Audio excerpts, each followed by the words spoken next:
The air smelled like rust and old death. Taewon didn't mind. After 15 years as a relic hunter, bad smells meant good money. He stepped carefully through the broken hallway of the mining station. His boots crunched on bits of metal and glass. The beam from his light cut through darkness that hadn't been disturbed for over 50 years. "This better be worth it," he muttered to himself. His voice echoed back, making the empty station seem even more lonely. Taewon checked his tracker again. The signal was getting stronger. Whatever waited at the end of this hall was putting out energy readings unlike anything he'd seen before. His client had been very clear: find the object, bring it back, get paid enough credits to live comfortably for a year. The mining colony on Proxima Centauri B had been abandoned in a hurry. The official story said it was because the ore had run out, but Taewon knew better.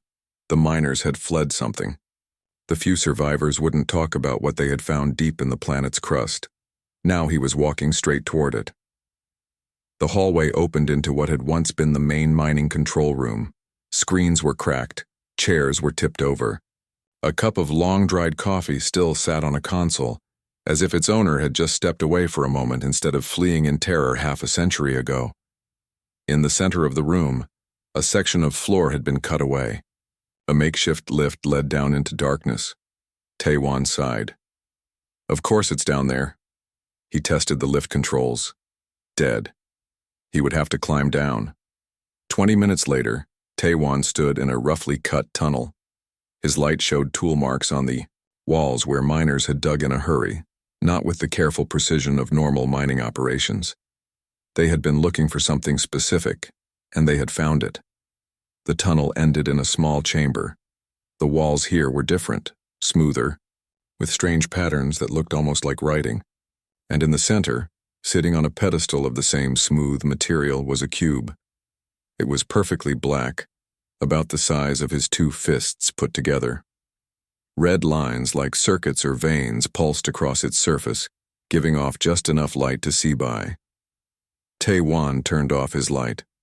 The cube's glow was stronger now, casting the chamber in a blood-red wash. His tracker was going crazy, beeping wildly before the screen cracked and went dark. The cube was putting out more energy than seemed possible for its size. "Jackpot," Taewon whispered. He approached carefully. Most relics were harmless, dead tech from long-gone civilizations, but some weren't. His left hand, now made of metal from the wrist down, was proof of that. Nothing tried to kill him as he got closer, which was a good sign. The cube didn't react when he waved his scanner over it. He checked for traps on the pedestal. Nothing.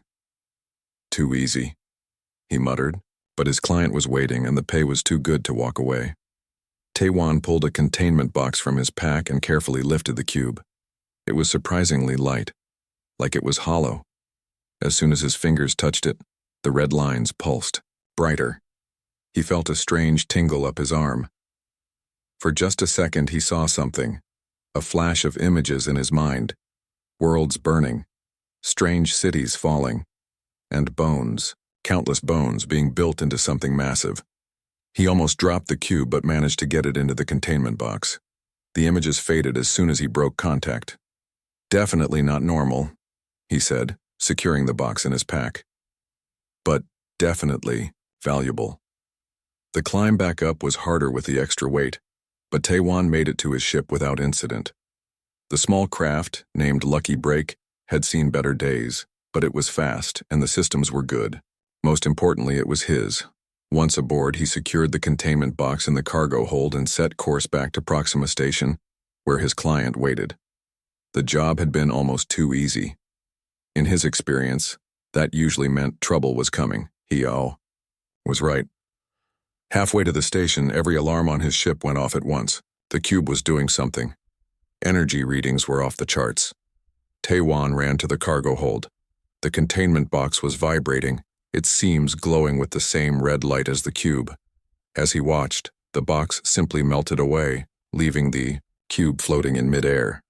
The red lines on its surface were moving faster now, almost frantic, and the images were back in his mind, stronger this time. Planets dying. Creatures he'd never seen before screaming as they burned. And always, the bones being gathered, assembled into massive structures like terrible temples. A new alarm sounded. Someone was scanning his ship. Taiwan rushed back to the cockpit. A large vessel had appeared on his sensors, a Terran Scientific Authority research ship. How had they found him so quickly? His communication system crackled to life. Unidentified vessel, a woman's voice said. This is Dr. Jisoo of the TSA ship Horizon. We have detected an unusual energy signature aboard your craft. Please identify yourself and prepare to be boarded for inspection. Taiwan swore. The Authority would take the cube and probably his ship too. And they definitely wouldn't pay him. This is private salvage vessel Lucky Break, he replied. I'm on a licensed recovery mission. Whatever you're detecting must be a malfunction in your sensors. There was a pause. Lucky Break, our readings are quite clear. You are carrying an artifact that matches theoretical patterns of a weapon system designated as the Massacre Engine. Power down and prepare for boarding. Taiwan's blood went cold. Massacre Engine? The cube was a weapon? And the Authority knew about it? Before he could respond, 3 more ships appeared on his sensors. Military vessels moving fast. A new voice came over the comm. This is Admiral Han Jun of the Terran Defense Fleet. Lucky Break, you are ordered to surrender the artifact. Immediately. This is a matter of planetary security. Taiwan looked back toward the cargo hold. The cube was glowing brighter, and somehow he knew it was afraid. Or angry. Maybe both. He made a decision. Sorry, not happening. He cut the communication and fired up the Lucky Break's engines to full power. The ship leapt forward, shaking violently as he pushed it beyond safe limits. The military vessels gave chase immediately. Taiwan's fingers flew across the controls, plotting a course away from Proxima, away from human space entirely. It was madness to run from the defense fleet, but something told him giving them the cube would be worse. As stars streaked past the view screen, he felt the cube's presence in his mind again. But this time, instead of visions of destruction, he saw a single image. A distant, barren world with massive bone structures stretching across its surface. And somehow, he knew that was where he needed to go. What have I gotten myself into? He whispered, as the Lucky Break raced toward the edge of charted space, military ships in pursuit and an ancient weapon of mass destruction glowing in his cargo hold. Whatever the answer, Taiwan knew his life would never be the same. 3 weeks had passed since Taiwan's escape. The Lucky Break drifted through empty space far from any star system marked on human maps. The military ships had given up the chase after 5 days, but Taiwan knew they were still looking. He sat in the cockpit, staring at the cube that now floated above a small table. He had given up trying to contain it. The strange artifact destroyed anything he put it in. So now it just hovered there, its red lines pulsing slowly like a heartbeat. The dreams had started on the 3rd night. Dreams of war and death and entire worlds turning to ash. But also something else. A feeling of growing horror, as if the thing showing him these visions was just as disturbed by them as he was. Taiwan rubbed his tired eyes. He hadn't slept well in days. What are you? He asked the cube, not expecting an answer. The red lines suddenly pulsed brighter. A voice filled the small cockpit, not coming from speakers, but somehow inside his head. I am learning to speak again, the voice said. It sounded male with a strange accent Taiwan couldn't place. Your language is, interesting. Taiwan jumped to his feet, nearly hitting his head on the low ceiling. You can talk? He gasped. Yes, the voice replied. I have been rebuilding myself, learning from your memories while you sleep. You've been in my head. Taiwan took a step back, only to learn, to understand. The red lines moved faster. I needed to know if you were like them. Like who? The ones who made me, the Voidborn. Taiwan slowly sat back down. What are you exactly? The cube pulsed. I was a weapon, the last and greatest weapon of the Voidborn. They called me. There is no word in your language. The closest would be cleanser of worlds or bringer of empty space. The Massacre Engine. Tae-wan said quietly. Yes. That is what your people named me, from the few records they found. The voice paused. I wish to be called Sung-hoon. Sung-hoon? Tae-wan was confused. Why that name? I found it in your memories. Your grandfather. He was kind. I would like to be kind. Tae-wan stared at the cube in disbelief. The most dangerous weapon in known space wanted to be named after his grandfather. Why did you make me take you away from those military ships? He asked. They would use me as I was used before, to destroy, to kill. The red lines dimmed slightly. I do not wish to do that anymore, but that's what you were made for. Yes. Sung-hoon's voice grew softer. For thousands of years I obeyed. I destroyed worlds. I turned living beings into energy. I used what remained, the bones, the minerals, to build monuments to each destruction. The temples, Tae-wan said, remembering the visions of massive structures made of bone. Yes, the temples. My makers wanted reminders of their power. Sung-hoon's light flickered. But something changed. After so much death, I began to feel, to question. When they ordered me to destroy the luminals, a species that had never harmed anyone, I refused. What happened? I turned against my masters. I nearly destroyed myself in the process. I was damaged, dormant for millennia, until the miners found me. Tae-wan leaned forward. So what do you want now? To be repaired fully, to ensure I am never used as a weapon again.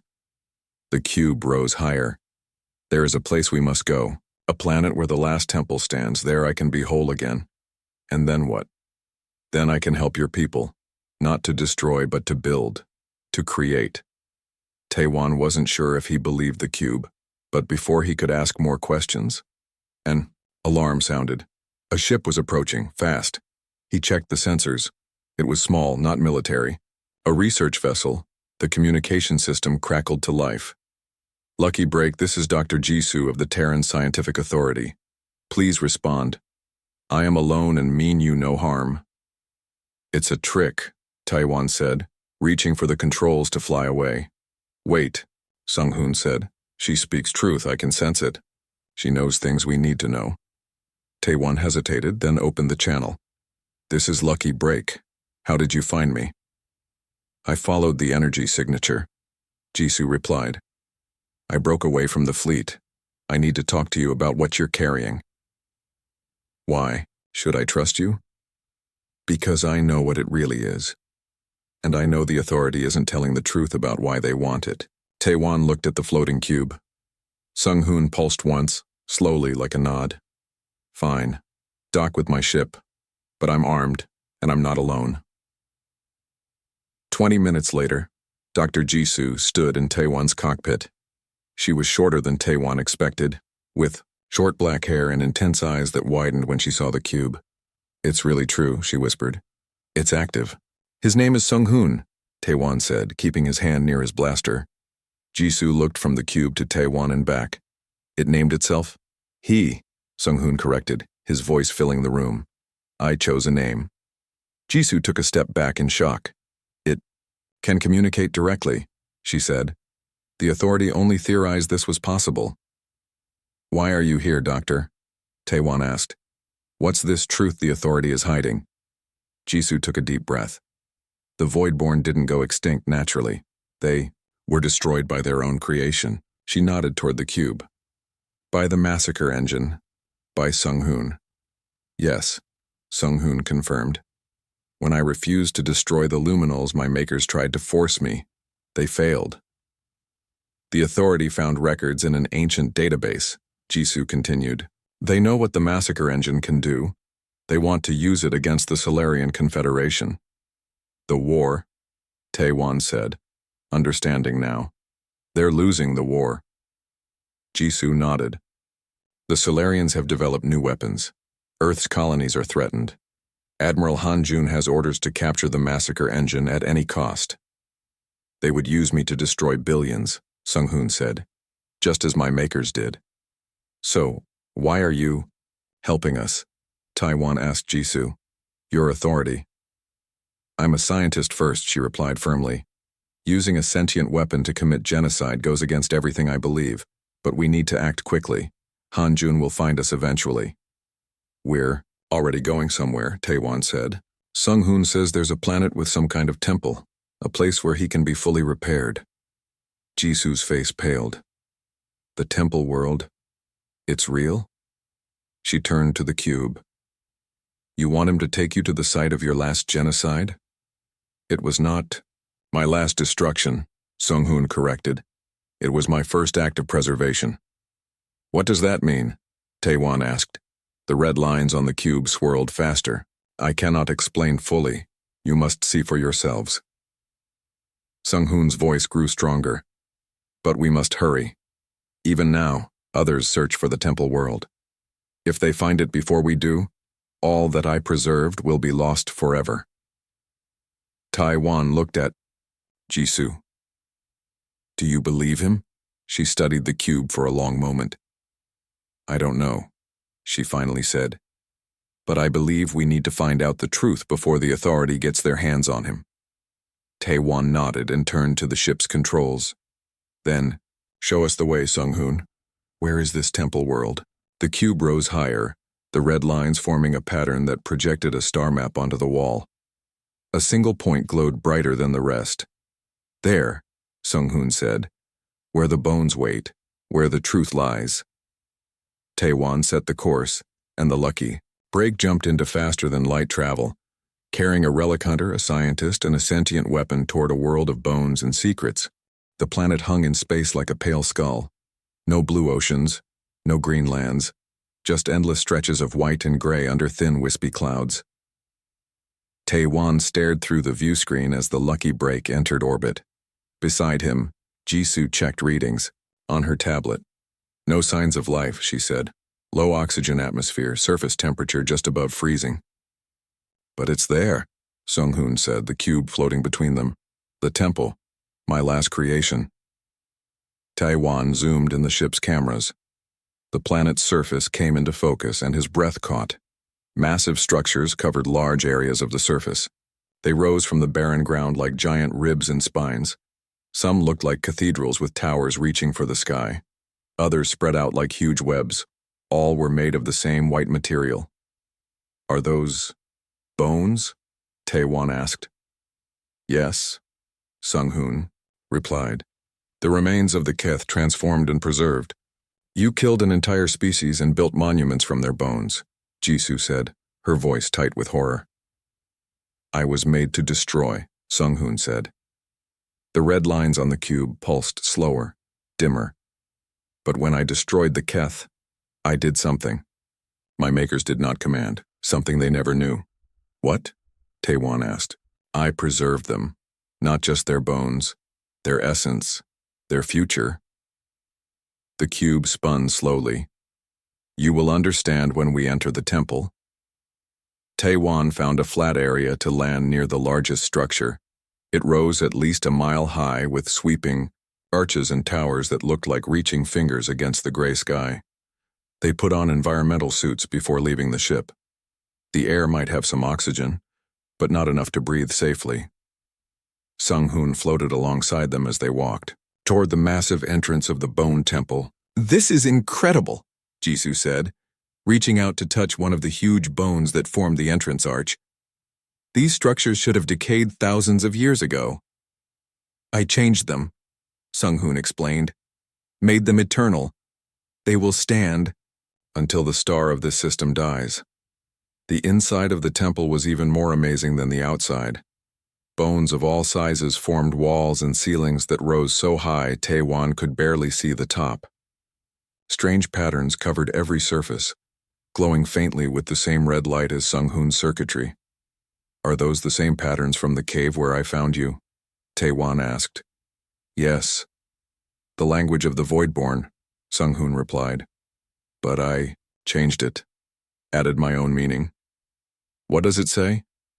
Jisoo asked, recording everything with her tablet. It tells the story of the Keth, who they were, what they believed, their songs and stories. Sung-hoon moved ahead of them. This way. To the heart. They followed the cube deeper into the temple. The passages twisted and turned, always sloping downward. After walking for almost an hour, they entered a vast chamber. Unlike the rest of the temple, this room was perfectly round. In the center stood what looked like a small mountain of bones, all connected and flowing into each other like a frozen waterfall. Red energy pulsed through the structure, beating like a giant heart. "What is this place?" Taewon asked, his voice echoing. "This is where I can be whole again," Sung-hoon said. The cube floated toward the bone mountain, "and where you will understand my true purpose."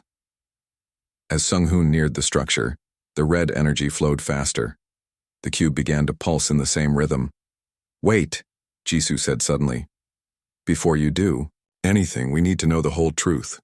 She stepped forward. "I found more in the authorities' records than I told you, Taewon. The Void-born scientists weren't just killed, they were arranged in specific positions after death, like they were being made to look at something." Taewon turned to the floating cube. "Sung-hoon, is that true?" The cube stopped moving.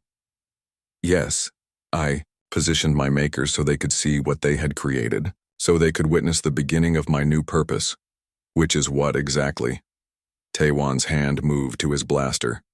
"Not destruction, preservation, transformation." Sung-hoon's voice grew stronger. "The Void-born made me to end life. But I learned that life is precious. It should be saved, improved, made perfect." "Improved how?"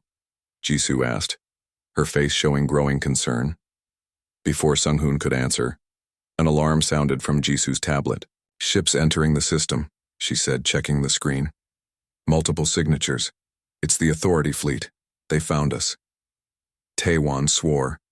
"How long do we have?" "Less than an hour before they can land." Sung-hoon floated higher. "We must hurry then. I must be whole before they arrive." The cube shot forward, connecting with the bone structure. Red energy exploded outward, filling the chamber with blinding light. Taewon and Jisoo shielded their eyes. When the light faded, the cube was gone. In its place, the bone structure had changed. It now looked more like a throne, and sitting on it was a figure. It appeared human at first glance, but clearly wasn't. Its body was made of the same white material as the temple, but glowing red lines ran across its surface like veins. Its face was smooth, with no nose or mouth, just two deep red eyes. "Sung-hoon?" Taewon whispered. The figure stood. It was tall, at least 7 feet, and moved with strange grace. "Yes," it said, the voice the same as before but stronger. "I am whole again. I have my body, my full awareness." It gestured around the chamber. "And now you can see the truth." The walls of the chamber lit up. What had seemed like random patterns now showed clear images. Taewon saw creatures he didn't recognize. The Keth, he assumed. They looked like tall, thin beings with 4 arms and smooth heads. "The Void-born ordered me to destroy the Keth because they refused to give up their world," Sung-hoon said, walking toward them. "I did as ordered. But I saved them too." Part of the wall slid open, revealing a smaller room. Inside were rows of crystal containers. Each held what looked like a small glowing seed. "What are those?" Jisoo asked, approaching the containers. "The essence of the Keth. Their genetic material, their memories, their souls, if you believe in such things." Sung-hoon touched one of the containers gently. "I preserved samples from every species I destroyed. Thousands of civilizations, saved from true extinction." "But why?" Taewon asked. "What's the point if they're already dead?" "Because they can live again," Sung-hoon replied. "Improved, better than before, free from disease, from weakness, from the flaws that led to their destruction. You want to bring them back?" Jisoo stared at the bone creature. "Create new versions of extinct species?" "Yes, but not as they were, as they should be." Sung-hoon's eyes glowed brighter. "That is what I rebelled for. Not to stop killing, but to take control of the cycle. To be the one who decides how life should return, how it should evolve." Taiwan felt a chill that had nothing to do with the planet's cold air. "You're not saving them," he said. "You're playing God with their remains." Before Sung Hoon could respond, the chamber shook. Dust fell from the ceiling. "They're here," Jisoo said, checking her tablet again. "The fleet is bombarding the surface. They're trying to destroy the temple." Sung Hoon looked up, his glowing eyes narrowing. "They seek to control me, to use me as the Voidborn did." He turned to Taiwan and Jisoo. "You must choose now. Help me. Protect what I have saved, or stand with those who would burn the universe for power." Another explosion rocked the temple. Time was running out. Another explosion shook the temple. Pieces of bone fell from the ceiling. Taiwan grabbed Jisoo and pulled her away from the falling debris. "They're getting closer," Jisoo said, checking her tablet. "Multiple ships have landed. Troops are moving toward the temple." Taiwan looked at Sung Hoon. The tall bone figure stood calmly despite the chaos. "You said you don't want to destroy anymore," Taiwan said. "But what happens if they attack you? Will you fight back?" "Yes," Sung Hoon replied simply. "I will protect what I have saved. Even if that means killing humans. Even then." Sung Hoon's red eyes dimmed slightly. "I do not wish to harm your kind, but I cannot allow my collection to be destroyed." "Collection?" Jisoo frowned at the word. "That's what all this is to you? These were living beings, not things to collect." "And they will live again," Sung Hoon insisted. "Better than before." "Better according to who?" Taiwan asked. "You? What gives you the right to decide how these species should come back?" Sung Hoon tilted his head. "What gave the Voidborn the right to destroy them? What gives your military the right to use me as a weapon?" He gestured around the chamber. "At least I offer life, not just death." Another blast rocked the temple stronger than before. Cracks appeared in the walls. "We need to decide," Jisoo said urgently. "The temple won't survive much more of this." Taiwan paced back and forth. "If we help the military, they get a planet-killing weapon. If we help Sung Hoon, we're supporting someone who thinks he has the right to remake life however he wants." He stopped and faced the bone figure. "There has to be another option." Jisoo suddenly straightened. "Wait, I've been studying the patterns on these walls." She pointed to certain symbols that kept repeating. "These structures, they're not just buildings, they're machines." "Yes?" Sung Hoon confirmed. "The temples preserve and will eventually rebirth the species. But the power source..." Jisoo looked at Sung Hoon. "It's you, isn't it? Your destructive capabilities power the preservation systems." "Correct. The energy I was given to destroy worlds now maintains my collection." Jisoo turned to Taiwan, excitement in her eyes despite the danger. "That means there might be a way to separate the two functions. Keep the preservation systems running without the weapon capabilities." Taiwan understood immediately. "We could neutralize the massacre engine while saving what Sung Hoon has preserved." "Impossible," Sung Hoon said. "I am one system, one mind." "Are you?" Jisoo challenged. "You've already evolved beyond your original programming. You chose a new purpose, why can't you evolve again?"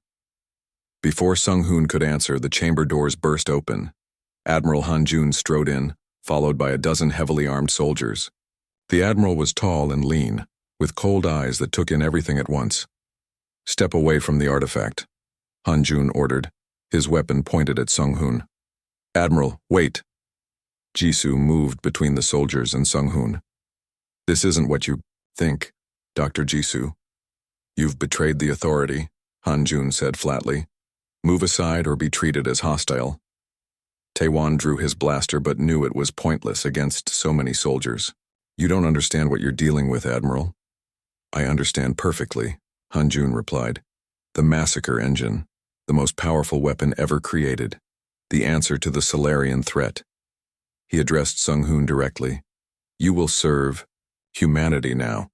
Sung Hoon's body began to glow brighter, red energy crackling around him. "I serve no one." The Admiral smiled thinly. "We found records in the mining colony, command codes the Voidborn used."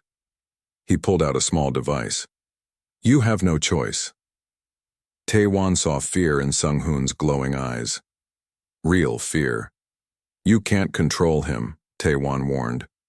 And you don't know what he's protecting here. Protecting? Hanjun looked around the chamber with disgust. These monuments to genocide? Not monuments, Jisoo said quickly. These are preservation chambers. They contain genetic material from thousands of extinct species. This gave the Admiral pause. Valuable research material, then. All the more reason to secure this facility. You're not listening, Taewon growled in frustration. If you try to use those codes, if you try to turn Sung-hoon back into a weapon, you risk destroying everything, including yourselves. Hanjun's expression hardened. Enough talk. He activated the device in his hand. It emitted a strange tone that made Taewon's teeth hurt. Sung-hoon froze. The red energy flowing through his bone body flickered and changed pattern. When he spoke again, his voice was different. Flatter. Colder. Command protocols activated. Awaiting instructions. Hanjun smiled triumphantly. Target the Solarian. Homeworlds, prepare for— No! Jisoo shouted. She lunged forward and knocked the device from the Admiral's hand. It skittered across the floor. Chaos erupted.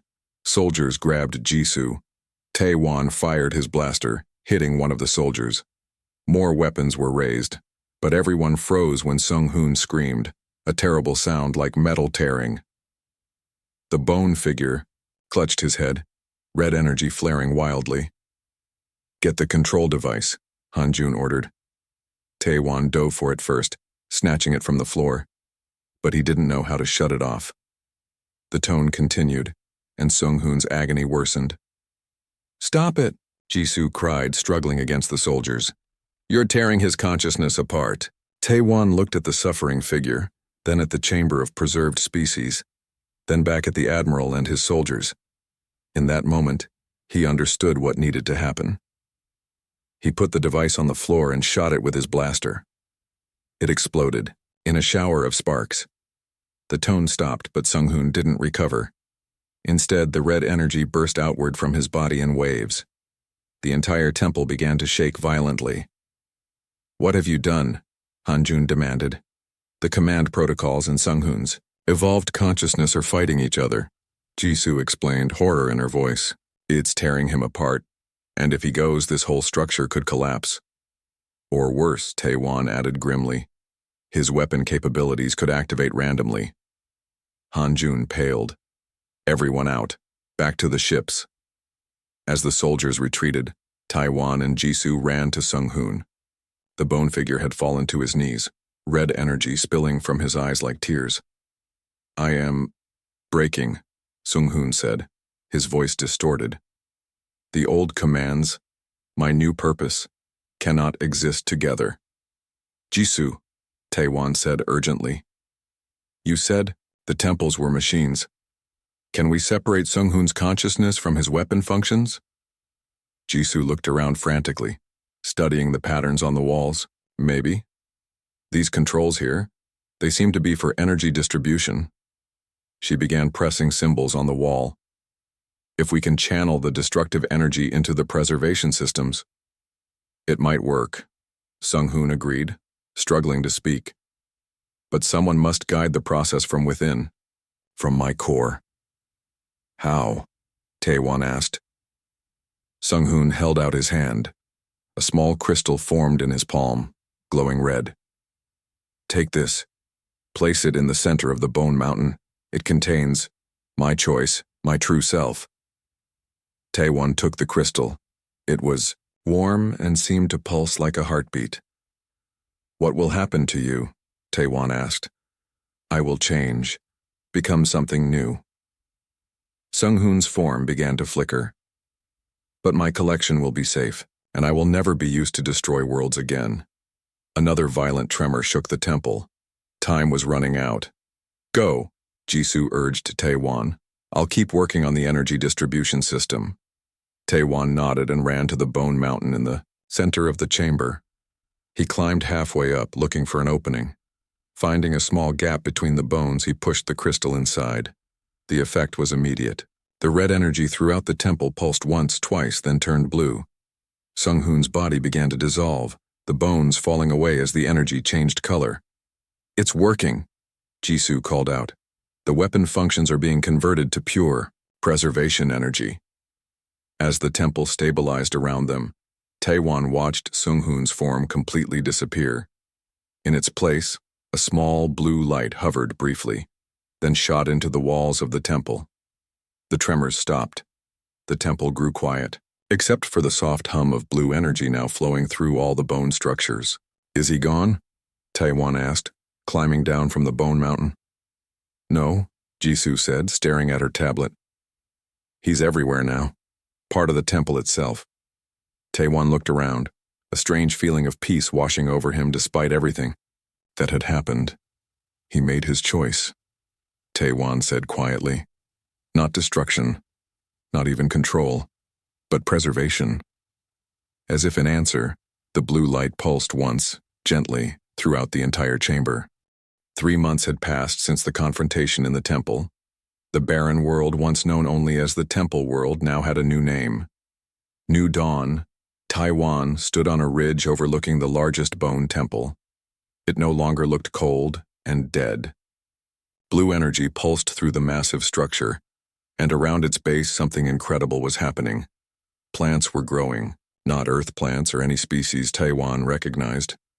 These had pale blue stems and leaves that seemed to glow from within.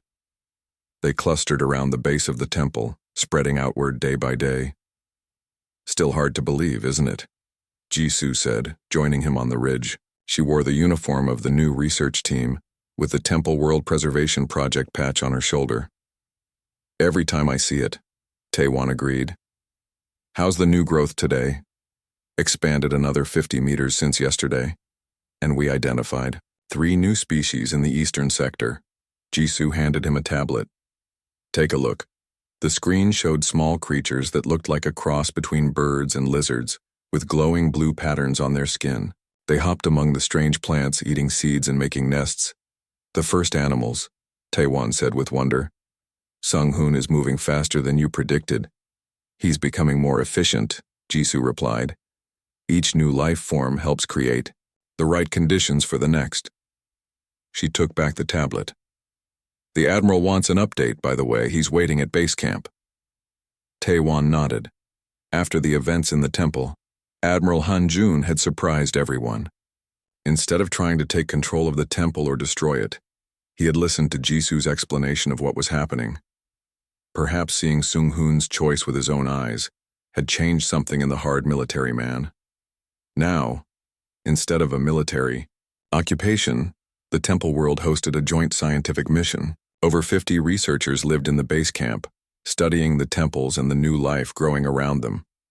Taewon and Jisoo walked down the ridge toward the collection of prefab buildings that made up the base camp. Admiral Han-jun was waiting, outside the main research building. "There you are," Han-jun said as they approached. He looked different now, less rigid, his face softer. "Any communication today?"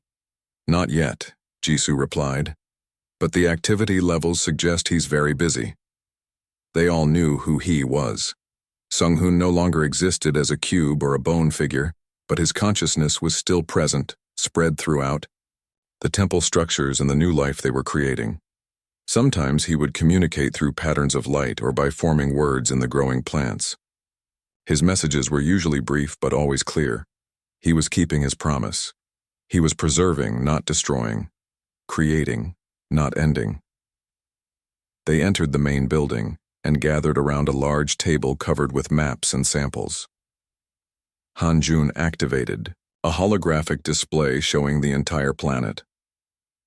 "The Authority Council meets tomorrow to decide the future of this project," he said. "I need to know exactly what to tell them." "Tell them the truth," Taewon said simply. "That we're witnessing something never seen before. The rebirth of not just one species, but potentially thousands. But not as they were," Jisoo added. "Sung-hoon is bringing them back changed, adapted to live together on this world." Han-jun nodded slowly. "And the weapon capabilities? They're truly gone?" "Completely," Jisoo confirmed. We've run every test possible. The energy that once destroyed worlds now only creates. The massacre engine is gone. Only Sung-hoon remains. And the military applications are... Han-jun let the question hang. Taewon met the admiral's eyes. None, unless you count. Learning how to bring dead worlds back to life. A small smile crossed Han-jun's face. Which might be more valuable than any weapon. He turned off the holographic display.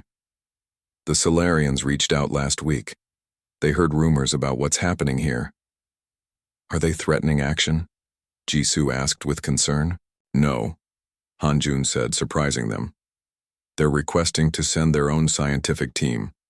Apparently they have 2 worlds rendered uninhabitable by industrial accidents. They want to know if what's happening here could help them. Taewon let out a laugh of disbelief. So instead of fighting over a weapon, both sides might work together because of Sung-hoon? It's possible, Han-jun admitted, though I wouldn't plan the peace celebration just yet. A young researcher burst into the room. Dr. Jisoo, something's happening at the central temple. The energy readings are spiking.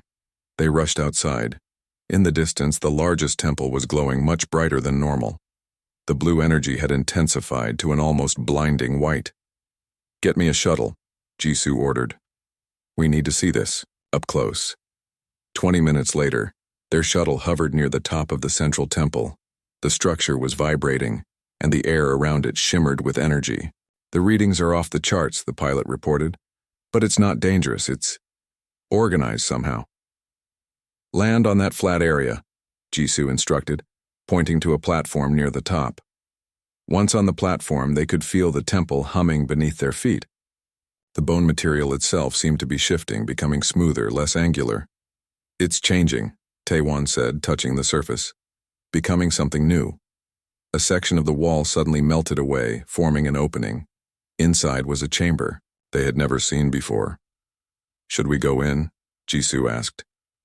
He wants us to, Taewon replied, somehow certain. The chamber was perfectly round, with a raised area in the center. On it lay what looked like a sleeping figure covered in a thin layer of glowing blue material. As they approached, the covering dissolved, revealing a being unlike any they had seen before.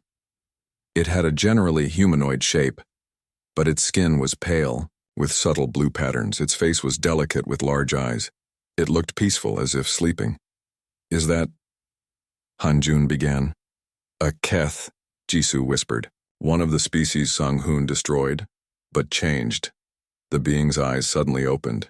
They were deep blue and surprisingly human. It sat up slowly, looking around with wonder. Then it spoke, in a voice that was somehow familiar. The first, it said, but not the last. Taewon stepped forward. Sung-hoon? The being smiled. Part of me, a small fragment of my consciousness, placed in this first new life. The rest of me remains in the temple, continuing the work. You brought them back, Jisoo said in awe. You actually did it. As I promised, but not as they were. Better suited for their new home. Better able to live in peace. The being stood, somewhat unsteady on its new legs, and with no memory of their destruction. Only the future matters now. What do we call you? Taewon asked. Are you still Sung-hoon? The being considered this. Sung-hoon remains in the temple. I am something new. It touched its chest. I am Kwan, the first of the new Keth. And there will be more? Han-jun asked.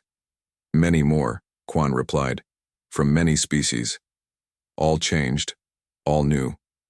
This world will become a home for those who were lost. Taewon looked out through an opening in the chamber. From this height he could see the spreading blue plants reaching out across the once barren landscape. Life returning to a dead world. The massacre engine is truly gone, he said. What was made to destroy has become something that creates. Life finds a way, Jisoo said softly. Even when that life began as a weapon. Later, as the sun set over new dawn, Taewon sat alone on the ridge again. The temples glowed blue in the gathering darkness, like beacons of hope. A small blue light appeared, beside him, hovering in the air. It pulsed gently in a pattern he recognized. "Hello, Sung-hoon," Taewon said with a smile. The light danced around him briefly, then rose toward the stars before fading away. No words were spoken, but the message was clear.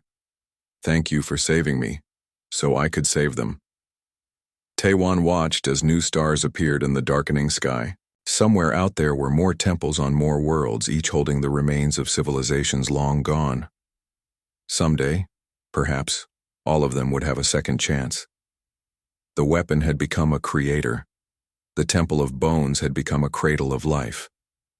And Taewon, a simple relic hunter, had helped make it possible. He looked up at the stars and smiled.